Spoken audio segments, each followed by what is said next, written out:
The movement for independence would gain momentum across North Africa after the war. But in another Arab land, one under British control, the fight for self-determination was well underway. Palestine wasn't on the Wright family's itinerary, but it appears in another film in their collection that was also shot in 1939. It paints an extraordinary picture of a troubled land. The film opens with a musical sequence where the music itself is meant to impart a kind of sense of bucolic joy and happiness and peace in our time.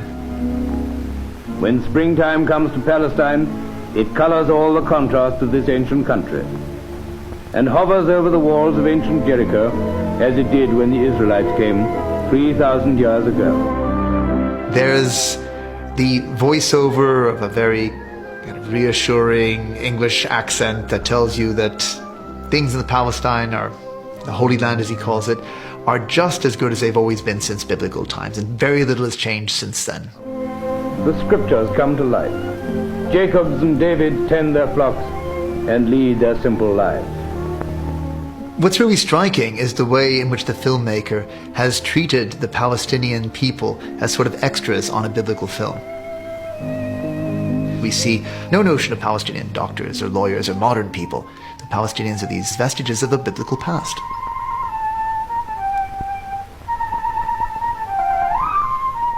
The most extraordinary thing about the film is what it doesn't show. Taken in 1939, had the camera been diverted just a couple of degrees, it would have shown you a Palestine that had been completely destroyed by 3 years of rebellion of the Palestinian Arab community against both the Jewish settlers and the British colonial presence. Palestine would have been a fractured landscape of roadblocks, of search points, of police presence, of military presence.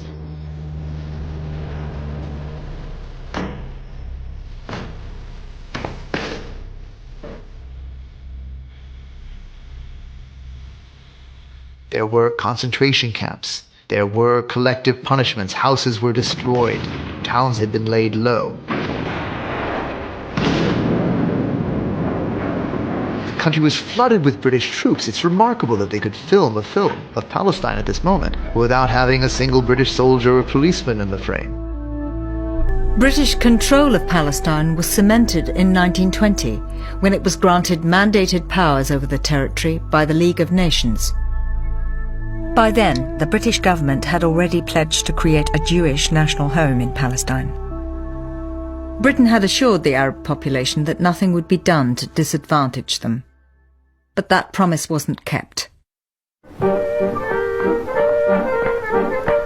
Really, across the 1920s and 30s, there had been a massive expansion of the Jewish presence in Palestine.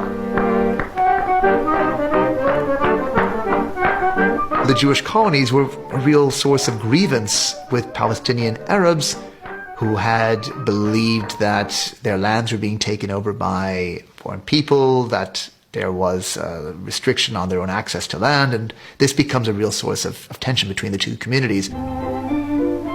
The film appears to show both communities working side by side, but a close inspection reveals that Arabs and Jews never appear in the same shot. Men and women, Arab and Jew, old and young, here is work for them all in raising oranges that grow sweeter and juicier in this favored soil. One of the main objectives of this film was to serve as a commercial for the Jaffa orange. The Palestine Post ran a story that there had been a special screening of this film attended by British officials as well as the officials of the Palestine Citrus Board. Clearly we see who the main protagonists behind the film were. So what at first viewing comes across as a fairly benign portrayal of a peaceful land with biblical associations is actually something quite sinister.